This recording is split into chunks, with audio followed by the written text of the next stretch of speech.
Call the meeting to order. Start with an invocation. Thank you. Father, thank you for a beautiful day. Thank you, Lord, for the privilege of living in this great country. You are faithful and good and holy and righteous and better to us than we deserve. Be this meeting and Lord, be glorified by all that's said and done. In Jesus' name we pray. Amen.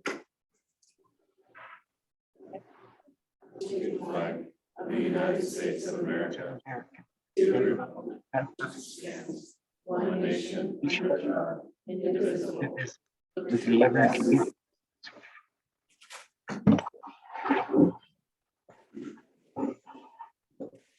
you have any changes to the agenda tonight? We do. We're delaying recognition of couldn't be here tonight.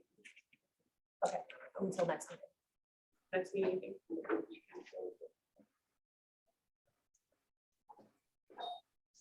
I move to approve the agenda. There's been a motion by Commissioner Belden, a second by Commissioner Lamberts to move the agenda as amended. Is there any discussion? Seeing none, all those in favor say aye. Aye. Opposed? Motion passes. Public comments. This is a time where citizens are encouraged to speak publicly. We request that you state your name and address, speak respectfully, and limit your comments to 3 minutes. Any public comments? Seeing none. We'll move on to the Housing Authority budget request.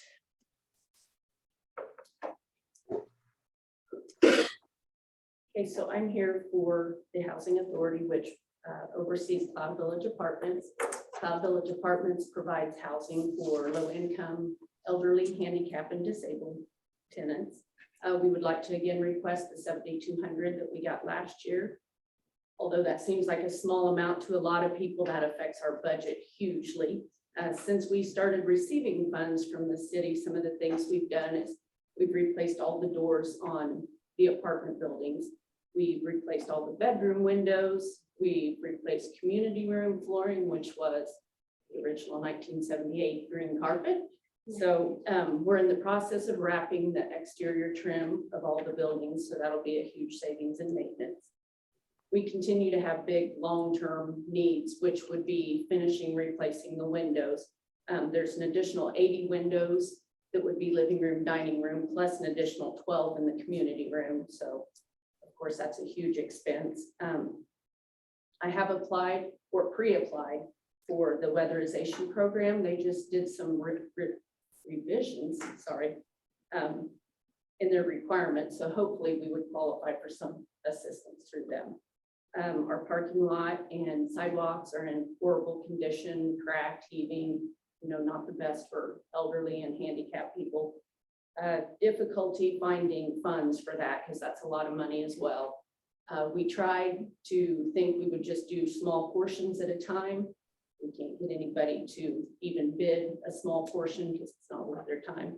So I did reach out to several different people through emails, and the Rural Development Program Director, she did contact me back and said, in the future, there might be some programs that Cloud Village can't apply for themselves, but possibly the city could apply for funding for Cloud Village.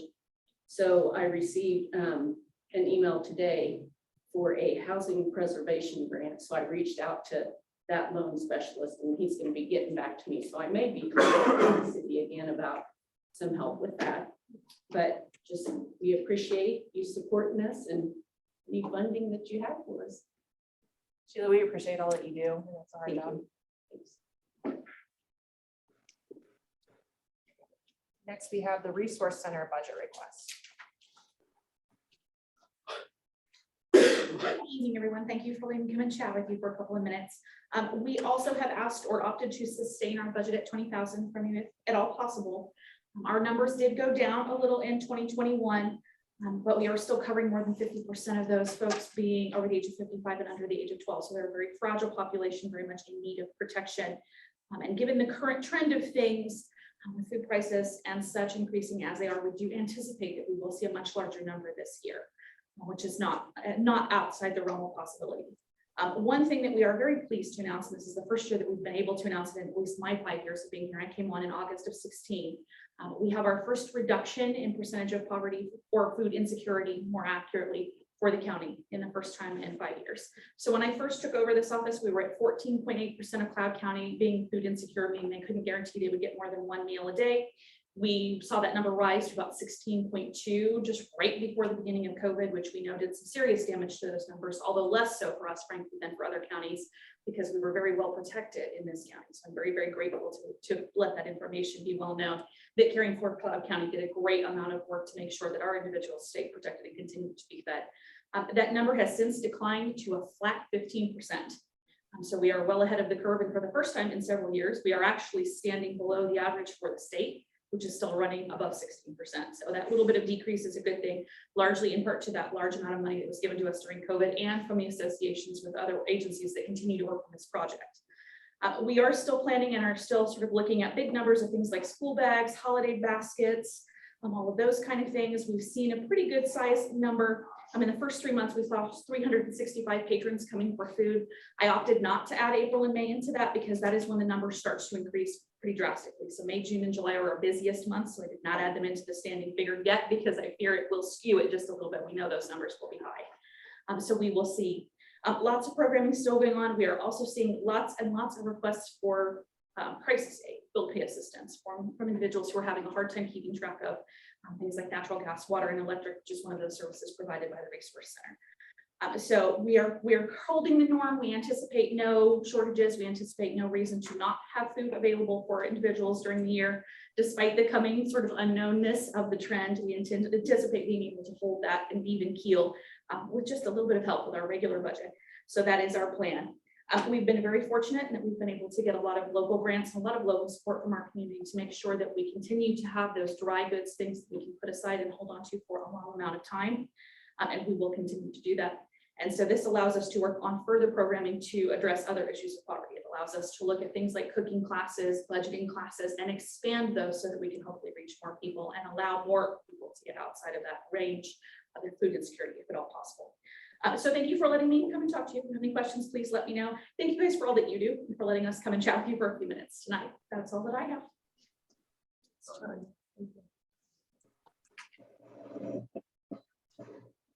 Well, it seems like I was just here not that long ago presenting the Broadway Plaza, and now I'm thankful that I have the opportunity to be the executive director for Cloud Corp. I know that I sent you our letter and our budget, or our proposed agreement, but I just also wanted to give you a little packet. I'm sorry, I should have got this to you sooner, but I'm learning, and this just helps me present as well.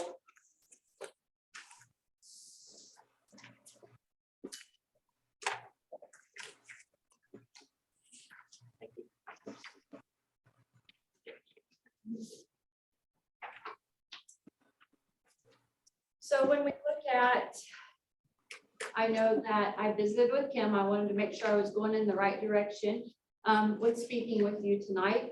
And we first talked about our board of directors. We are working on filling position 5, which is an at-large position. We've been receiving letters of people that are interested in that position. And then the board will sit down and look at all of the letters and look to fill position 5.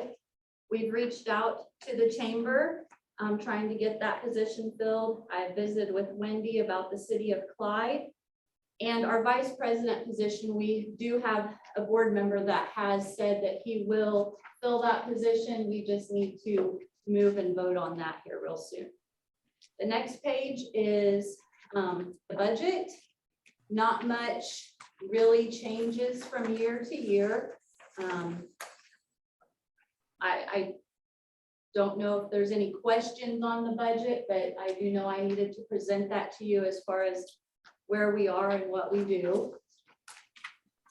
And then the next page talks about some of the things that we've been working on, that I've been working on since February when Kim left. In March, we had the Youth Entrepreneurship Challenge, which is with Network Kansas.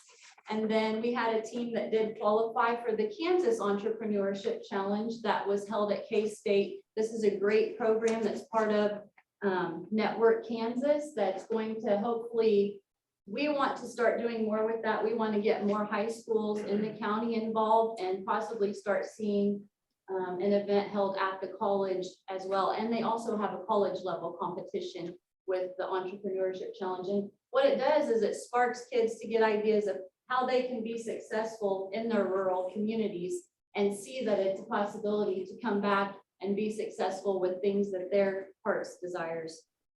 Today I attended the Kansas Regional Retreat in Great Bend, and we are an e-community now. So I had told Amy that we would know by June 1st. I applied to be an e-community for Cloud Corp in April, and I was announced today at the meeting with Network Kansas.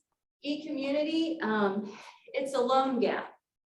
We start with our banks, and if a bank tells an entrepreneur, we can only fund you 80%. But the economic development at Cloud Corp has a program, and they're an e-community, go visit. So I will be the point of contact. And then we sit down and we have them fill out an application of what business they want to open, how the bank is working with them. And then the Network Kansas e-community is able to apply for funds, and it's a loan to close the gap so that they can still, it's helping where people don't want to always take the risk, and that will close the gap. So we're very excited about this opportunity to become an e-community. It empowers you locally. Network Kansas is there, but you have a leadership team, and then you have a finance team.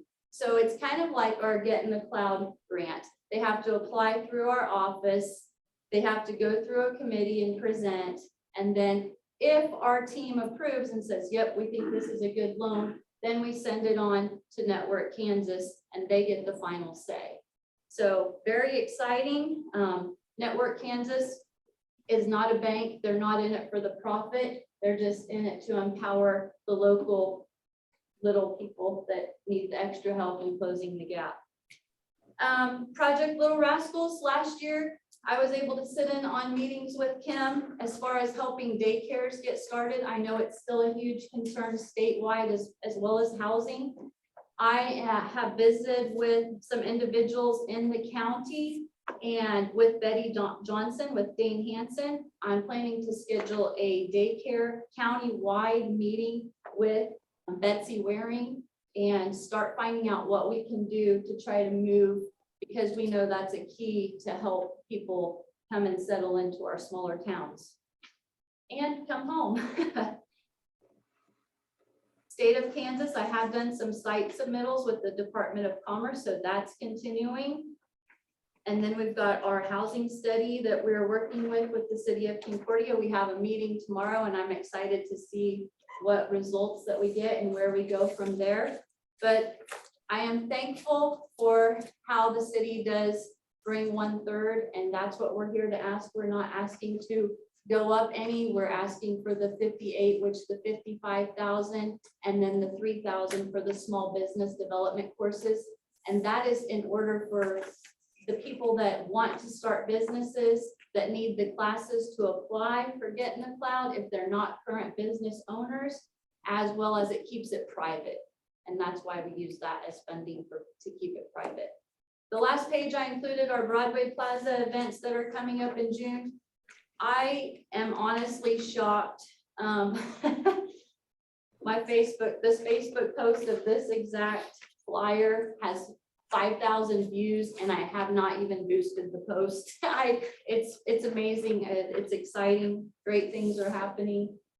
But if you want to tear that flyer off and hang it up somewhere, that would be amazing, or hang it up where you work, that would be great. Any questions or things that anyone can think of?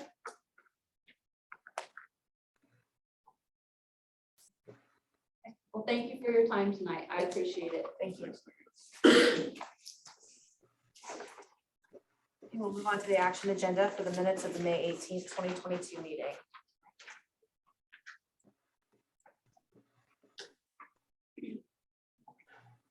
I move to approve the minutes of the 20,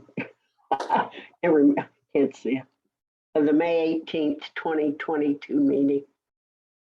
Second. A motion by Commissioner Wentz, a second by Commissioner Lambert to approve the minutes of the May 18th, 2022 meeting. Any further discussion? In favor, say aye. Aye. Aye. All those opposed? Motion passes. Appropriation ordinance number 10.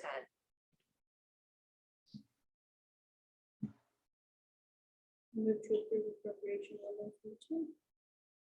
Second. Been a motion by Commissioner Belvin, a second by Commissioner Wentz to approve appropriation ordinance number 10. Any further discussion? Any questions? And then all those in favor say aye. Aye. Aye. All those opposed? Motion passes. Ordinance 2022-3188, the North Archer Street right-of-way vacation. Mayor and Commissioners, ordinance before you come see the recommendation from the planning commission, Brett Barlini applied to have the west half of Archer Street, north of First Street vacated from basically the length of it. And it dies just south of the city limits. You can see by the examples there. We do have a storm drain that goes through there, so the ordinance is written so that we maintain our utility easement through there so that we can go in there and maintain that.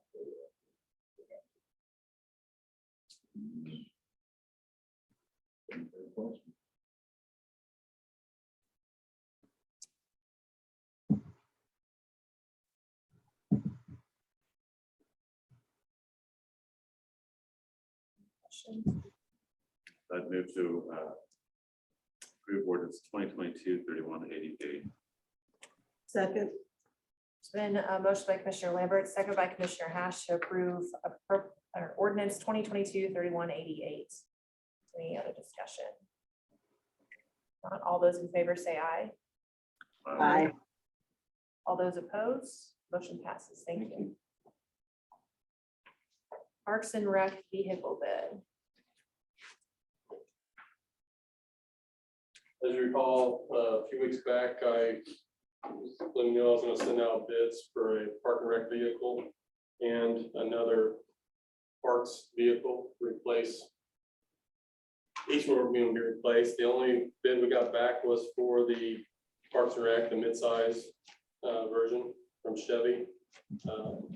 Chevy and Ford.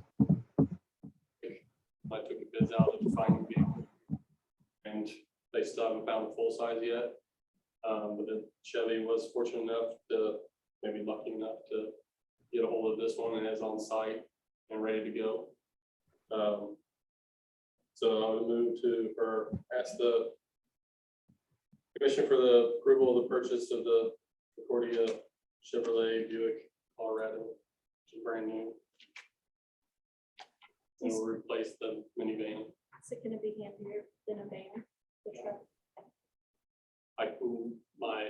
Especially all the bags, the equipment that we check out and carry, the football, volleyball especially, they have multiple bags and that thing's overflowing. Had stuff in the back seat, passenger seat. So the bed, truck bed is.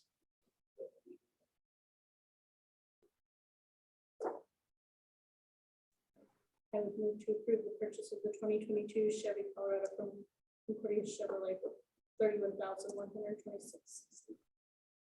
Second. Been a motion by Commissioner Belvin, a second by Commissioner Hash to approve the purchase of the 2022 Chevy Colorado from Concordia Chevrolet for $31,126.60. Any other discussion? One question I have, do you need to be able to secure that equipment in the back of that truck? I've looked at toppers, if needed. Most of the time, it's just to and from Okay, locations. That's what's nice about having that newer shed that we put out. It's right there off the drive, so easy to get load, unload. Good. Look at top, just in case. I would imagine a spider net too, Yeah. necessary. So, I want to be much security, but it just keeps up flying out. But yeah. Any other questions? All those in favor say aye. Aye. Aye. All those opposed? Motion passes. Thank you. And I will be rechanging the specs on the full size and sending them back out. Try longer options for them to try to find something. So hopefully something will have another purchase order.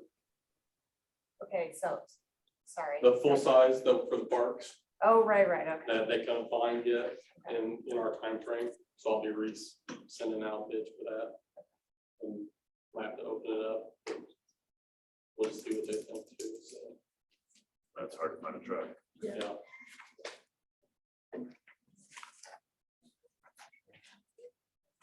Okay, the federal funds exchange program.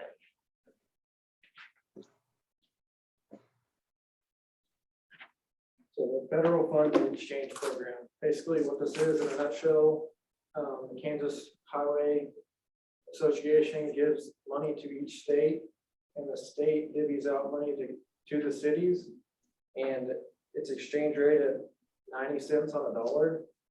Basically what this does is it allows us to be more flexible in what we can, like what projects we can take on and stuff like that, instead of having to follow the federal guidelines of doing it this certain way at this certain time frame and whatnot. But the staff recommends that the city commission approve the mayor to sign the federal fund exchange.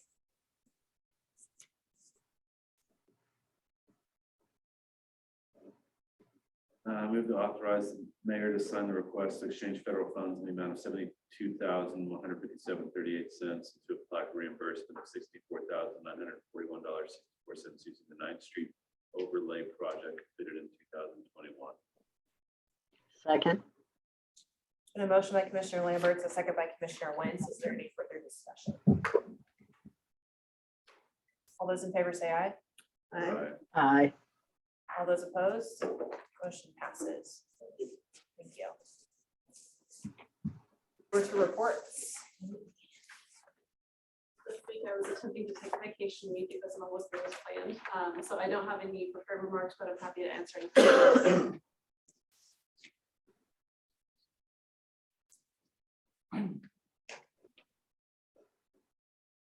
Okay. Staff reports.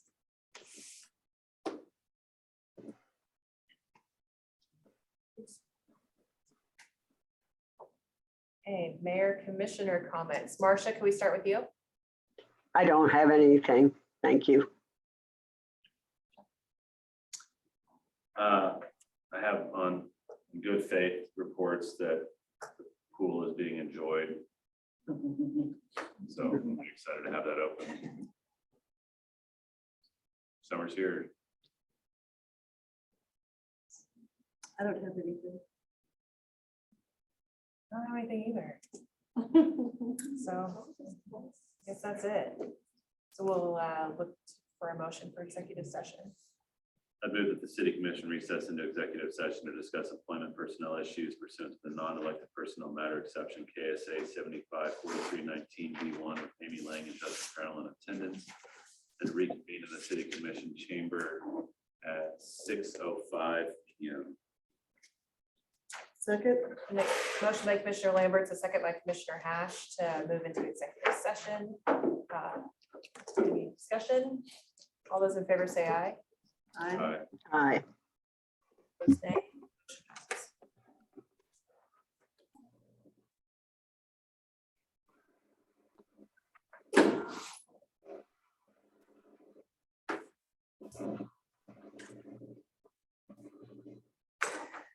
And no action was taken. I look forward to a motion to adjourn.